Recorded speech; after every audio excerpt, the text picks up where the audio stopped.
நாம இந்த வீடியோல பார்க்க போறது சித்தருக்கெல்லாம் சித்தரான முருகன் பற்றியும் நவபாசன சிலை பற்றியும் பழனிமலை பற்றியும் இங்க பார்க்க போறோம். மேலும் இந்த பழனிமலை முருகன் வரலாறு சிறப்புகள் என்ன, இங்க போறதுனால நமக்கு கிடைக்கும் நன்மைகள் என்னன்னு பார்க்க போறோம். வணக்கம், காஸ்மிக் லைவ் சேனலுக்காக சதீஷ். இங்க போறதுனா முதல்ல பழனி போற பஸ்ல ஏறணும். இங்க இருந்து வாக்கிங் டிஸ்டன்ஸ்ல இந்த கோவில் இருக்கு. இந்த கோவில் பல நூற்றாண்டுகளாக பல மன்னர்களாலும் சித்தர்களாலும் படிப்படியாக கட்டப்பட்டது. முருகனின் அறுபடை வீடுகள்ல இது 3வது படை வீடு. இது தென்பொதிகை திருஆவினன்குடி எனவும் அழைக்கப்படும். திரு என்பது லட்சுமியையும், ஆ என்பது காமதேனுவையும், இனன் என்பது சூரியனையும், கு என்பது பூமாதேவியையும், தி என்பது அக்னி தேவனையும் குறிக்கும். இந்த ஐவரும் முருகனை இந்த இடத்தில் வழிபட்டதால் இப்பெயர் வந்தது. ஞான பழத்தை விநாயகர் பெற்றதால் கோபம் கொண்ட முருகன் இந்த இடத்திற்கு வந்தார் என்பது அனைவரும் அறிந்தது. அப்போது ஔவையார் இவ்விடத்திற்கு வந்து நீயே ஞான வடிவானவன் என பாடியதால் இது பழனி எனவும் அழைக்கப்பட்டது எனவும், கடல் சங்கத்தில் பழனி பொதுனி என அழைக்கப்பட்டதாகவும்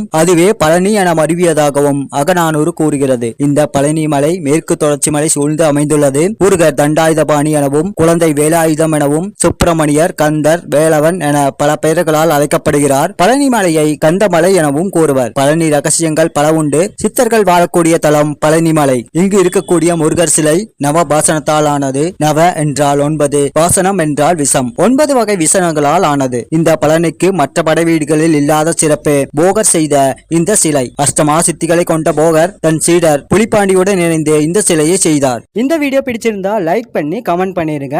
பார்வதி, முருகன், தலையாய சித்தர், அகஸ்தியர் ஆகிய மூவரின் ஆணைப்படி கன்னிவாடியில் அமைந்த மெய்கண்ட சித்தர் கோகையில் இந்த சிலையை செய்தார். நவ 9 வாசனம் விஷம் 9 வகை விஷத்தால் செய்யப்பட்டது. அவை கௌரி வாசனம், கம்பி நவரசம், கார்முகில், ரசசிந்தூரம், ரத்த பாசனம், வெள்ளை பாசனம், கம்பி நவரசம், குதிரைப்பல், லிங்கம் போன்ற அபூர்வ மூலிகைகளையும் விஷங்களையும் கொண்டு மிக கடினமான செய்முறையால் செய்யப்பட்டது. இந்த சிலை செய்ய 9 வருடமானது. 4000க்கும் மேல் மூலிகை கொண்டு இந்த சிலை செய்தார். 81 சித்தர்கள் இந்த நவபாசன சிலை செய்ய உதவி செஞ்சாங்க. இதை பிரதிஷ்டை செய்ய செவ்வாய் அதிகமுள்ள பழனியில் பிரதிஷ்டை செய்தார். இந்த சிலையின் சிறப்பு, இந்த சிலைக்கு இரவில் வியர்வை வெளியேறும். அது எல்லா விதமான பிழைகளையும் தீர்க்கும். இந்த தீர்த்தம் அறிவியலை மிஞ்சும் மருத்துவ குணம் கொண்டது. தமிழ்நாட்டில் அனைவருக்கும் நெருக்கமான கடவுள் முருகர். இவர் பல ஆயிரம் வருடங்களுக்கு முன்பு இந்த பூமியில் வாழ்ந்தவர் என்றும் 4000 வருடங்கள் குமரனாகவே இருந்தார் என்றும் கூறுவர். சிவனுக்கு அடுத்து அவதரித்தவர் என்றும் மலைகளுக்கு அதிபதி என்றும்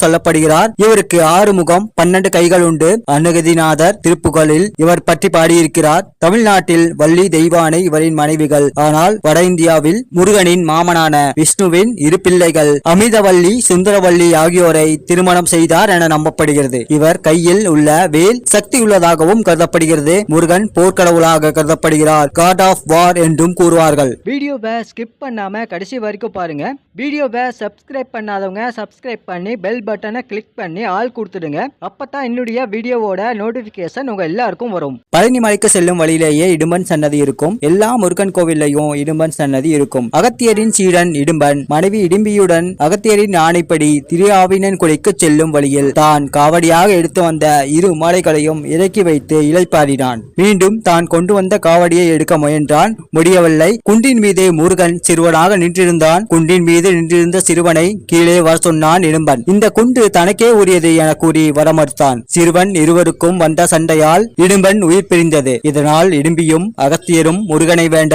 பின் இடும்பனுக்கு உயிர் வந்தது. இடும்பனின் குருபக்தியை கண்டு வியந்து தன் காவல் தெய்வமாகும் வரத்தையும் இடும்பன் போல் காவடி எடுத்து வருவோருக்கு வரம் தருவதாகவும் சொல்லப்படுகிறது.